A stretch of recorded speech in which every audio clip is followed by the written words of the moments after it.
Halo teman-teman, nah hari ini saya akan menjelaskan contoh penerapan dari rancangan acak kelompok faktorial. Nah di sini saya sudah mempersiapkan data, di mana data ini adalah data yang sama dengan contoh saya sebelumnya, yaitu di rancangan acak lengkap faktorial, di mana di sini dijelaskan pengaruh konsentrasi buah pepaya yang dinotasikan dengan K, yaitu 15, 20, 25 mili, dan lama pemeraman yang didonasikan dengan P, yaitu 20, 25, dan 30 jam di sini terhadap kualitas dan kuantitas minyak kelapa. Jadi pengaruh konsentrasi buah pepaya dan lama pemeraman terhadap kualitas dan kuantitas minyak kelapa. Nah, untuk penelitian ini dikelompokkan menjadi dua, yaitu berdasarkan penggunaan ruangan laboratorium yang berbeda pada satu lokasi yang sama. Nah, ini sudah saya cantumkan di sini untuk datanya, yaitu untuk ini adalah data dari tabel total rendemen. Nah, di sini terdapat perlakuan, kelompok, jumlah, dan rata. Untuk perlakuannya di sini ada 9, yaitu 3 dari konsentrasi buah pepaya dikali dengan 3 lama pemeraman, jadi itu menjadi 9 perlakuan atau 9 kombinasi perlakuan. Nah, untuk di sini untuk kelompoknya ada 2, jadi ntar untuk banyaknya data di sini akan ada 18 karena 9 perlakuan dikali dengan 2 kelompok, jadi diperoleh 18. Ini 1 2 3 4 sampai di sini 9 ditambah ini 9 jadi 18 seluruh datanya. Kemudian untuk selanjutnya untuk menghitung jumlah. Untuk menghitung jumlah di sini rumusnya sama saja, yaitu sum. Kemudian kita blok data yang mau kita cari jumlahnya, kemudian kita enter. Setelah itu tinggal kita drag saja. Hasilnya akan sama saja. Kemudian untuk rata adalah average. Untuk average kemudian kita blok data yang mana yang akan kita cari ratanya, dan kita enter. Setelah itu kita blok ke bawah. Nah, seperti itu. Kemudian di sini juga sama untuk jumlah. Di sini rumusnya adalah sum, kemudian kita enter. Setelah itu kita blok. Setelah itu kita drag ke samping sehingga diperoleh data di tabel. Setelah itu rata juga sama, yaitu average. Kemudian kita blok seluruh data yang kita akan cari ratanya, kemudian kita enter. Setelah itu tinggal kita drag saja. Nah, maka akan diperoleh jumlah dan rata. Setelah itu kita akan mencari faktor koreksi. Nah, di sini kenapa kita harus mencari faktor koreksi? Karena faktor koreksi nanti akan dipergunakan untuk mencari nilai tabel ANOVA atau Analysis of Variance. Untuk rumus faktor koreksi atau FK di sini adalah jumlah dari keseluruhan data dikuadratkan dibagi dengan banyaknya data. Jadi jumlah dari keseluruhan data itu adalah 432,28, kemudian dikuadratkan dibagi dengan banyaknya data yaitu 18. 9 perlakuan dikali dengan 2 kelompok.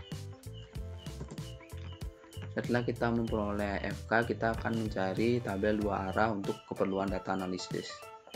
Untuk tabel 2 arah di sini tinggal kita masukkan saja seperti di sini. Untuk tabel di sini yang dimasukkan adalah jumlahnya. Yang pertama akan saya contohkan yaitu untuk K1 P1. Dan di sini K1 P1 jumlahnya berapa? 45,63. Jadi tinggal kita masukkan saja. Kolomnya terdapat di mana? Yaitu terdapat di D6. Jadi tinggal kita sama dengan D6. Kemudian kita enter. Setelah itu untuk K1P2 berapa? 47,10. Di kolom berapa? 6. Di kolom D7. Tinggal kita masukkan saja seperti itu. Setelah itu kita enter. Kemudian kita cari jumlah dan ratanya.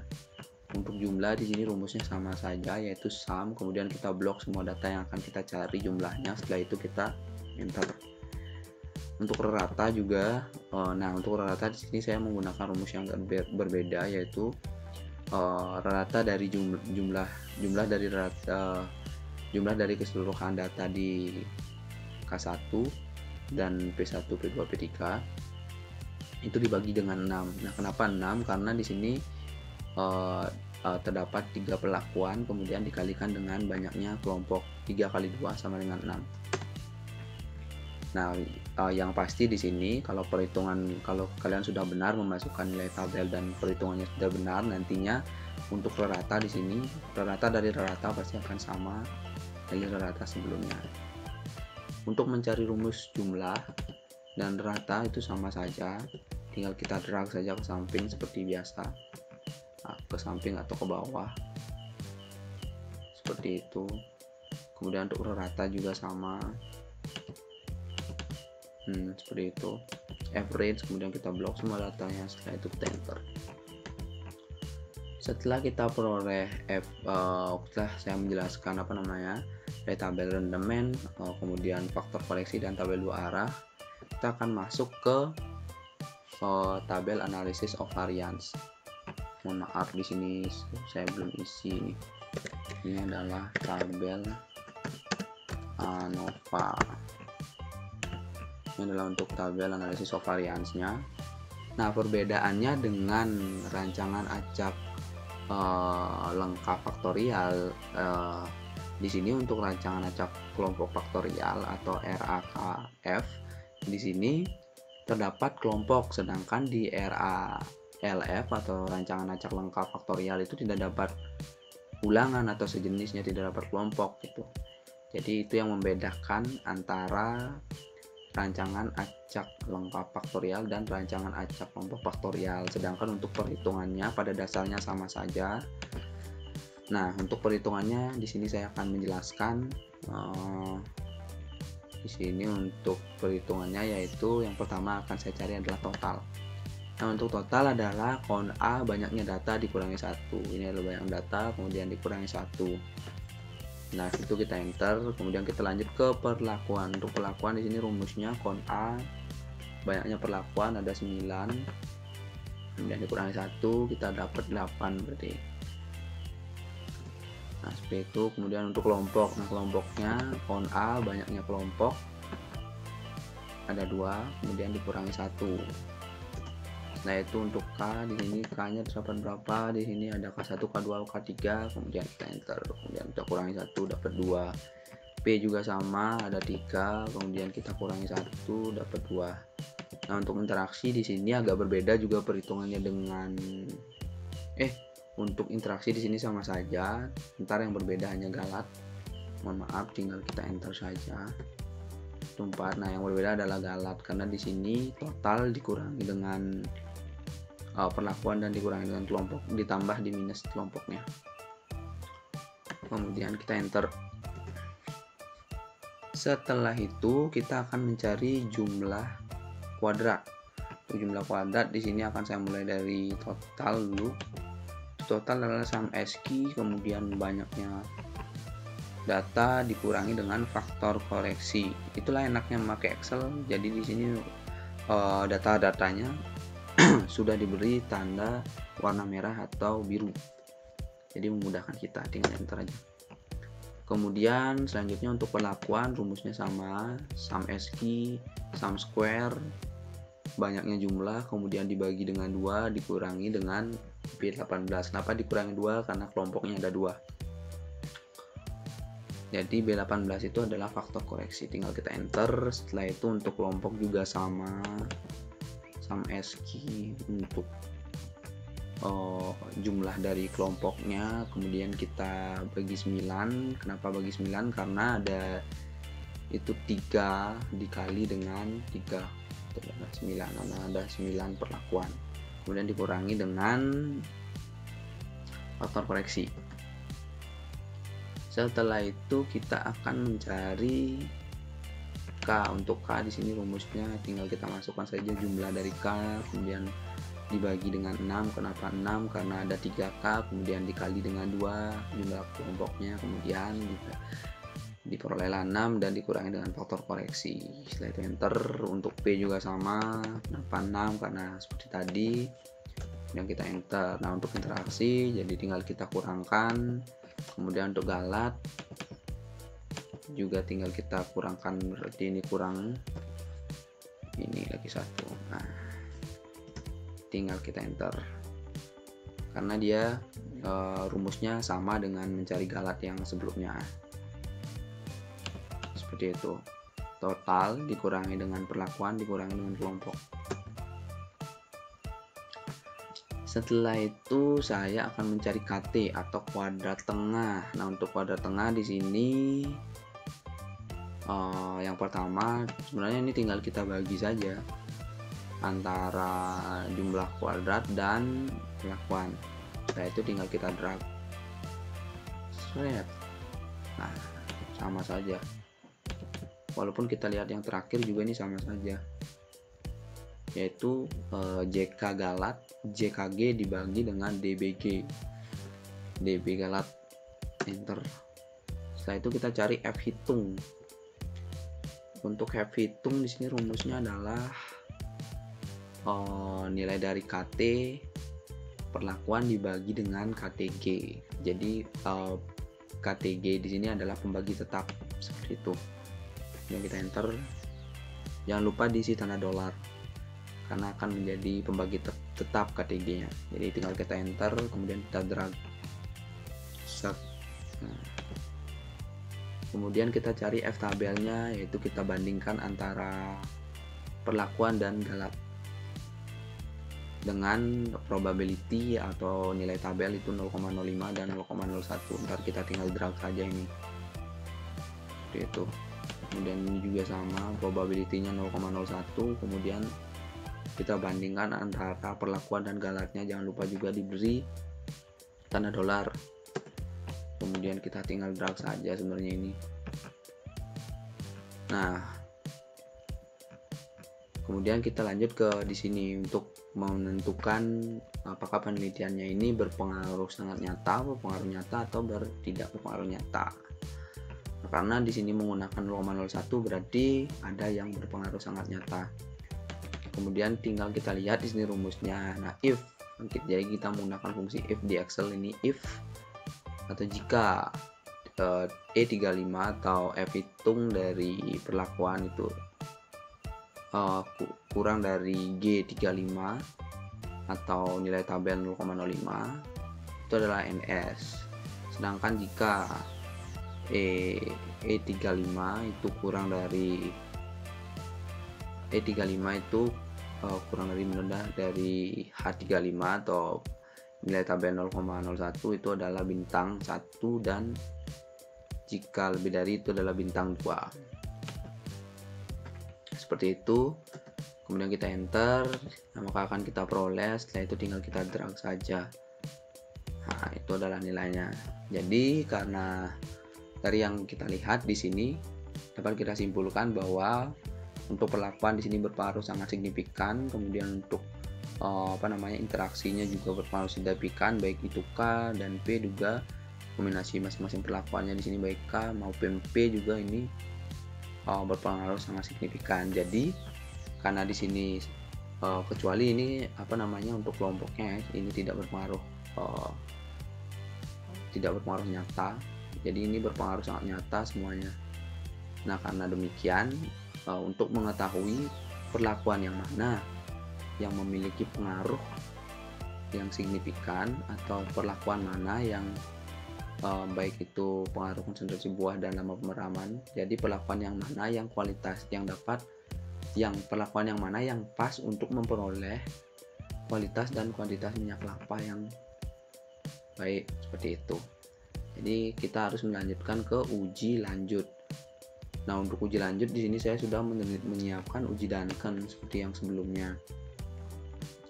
Nah, jadi teman-teman di sini saya mohon maaf tidak akan menjelaskan lagi karena di video sebelumnya juga data saya sama, jadi otomatis untuk tabel untuk nilai Duncan di sini pasti sama. Jadi saya akan bacakan notasinya saja. Dari hasilnya itu adalah untuk perlakuan K2P3 dan K3P2 di sini tidak signifikan atau benar dan tidak signifikan. Jadi karena kenapa tidak signifikan? Karena sama saja, tidak berbeda begitu perlakuannya atau tidak signifikan, itu artinya. Jadi dia memiliki baik itu perlakuan K2P3 maupun K3P2 di sini eh, pengaruhnya itu tidak signifikan, tetapi ini adalah perlakuan yang terbaik karena untuk K2P3 di sini memiliki nilai rata yang paling tinggi seperti itu. Bisa dilihat di sini 25,58 dan 25,31.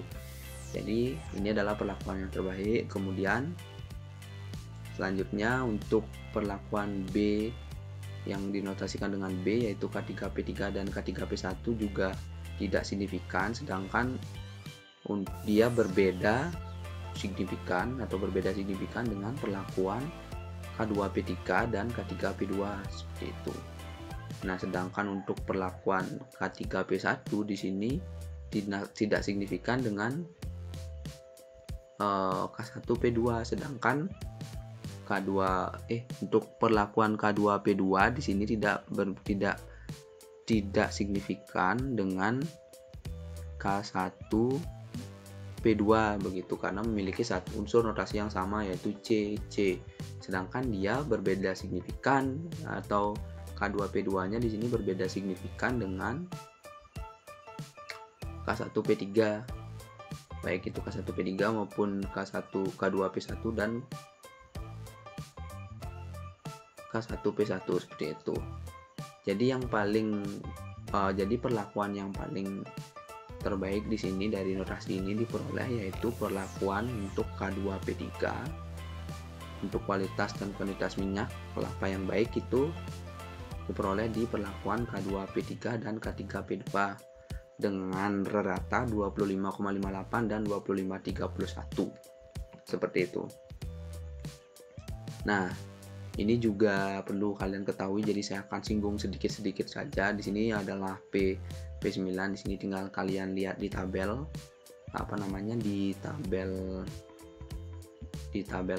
di bagian di buku rancangan percobaan itu terdapat untuk tabel baik itu 5%, baik itu 1%.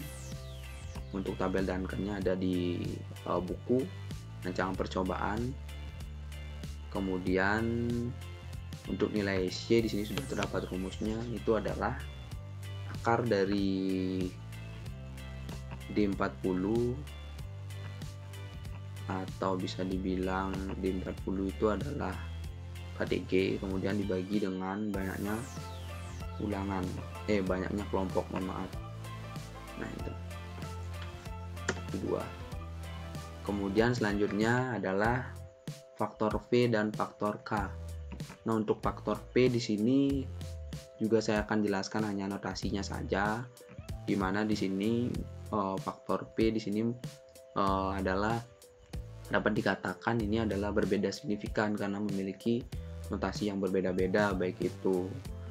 Jadi kita bisa lihat juga dari rata, dan dari ratanya juga berbeda signifikan, yaitu dari 24,48 dan sampai dengan 24,16 itu juga sudah sangat berbeda signifikan, apalagi dengan 23 dengan 42. Jadi itu angkanya terlalu jauh berbeda, jadi tidak dapat dikatakan itu tidak signifikan atau sama saja.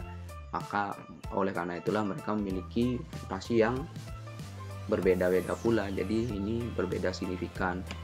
Pun sama juga dengan untuk faktor K di sini, untuk notasinya adalah ABC, jadi sama juga itu berbeda signifikan.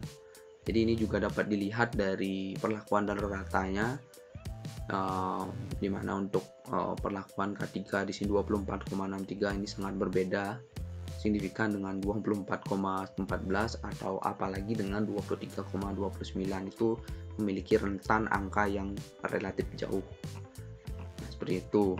Ini juga saya akan singgung sedikit. Nah, ini tinggal kalian copy saja dari nilai tabel, baik itu Bungku Rancob atau dimanapun sumbernya, baik itu di Google, itu tinggal kalian googling saja. Ini pasti akan kalian peroleh untuk tabel Duncan baik itu 5%, untuk F tabelnya baik itu 5% maupun 1%. Kemudian untuk nilai SY sama seperti sebelum yang saya bilang, yaitu akar KTG dibagi dengan, nah ini kenapa dibagi dengan 6, karena ini banyaknya perlakuan dikali dengan kelompok. Ada 3 perlakuannya, tinggal kita kali dengan kelompok ada 2, itu 6. Ini juga sama ya sih, 3 kali 2 6, seperti itu.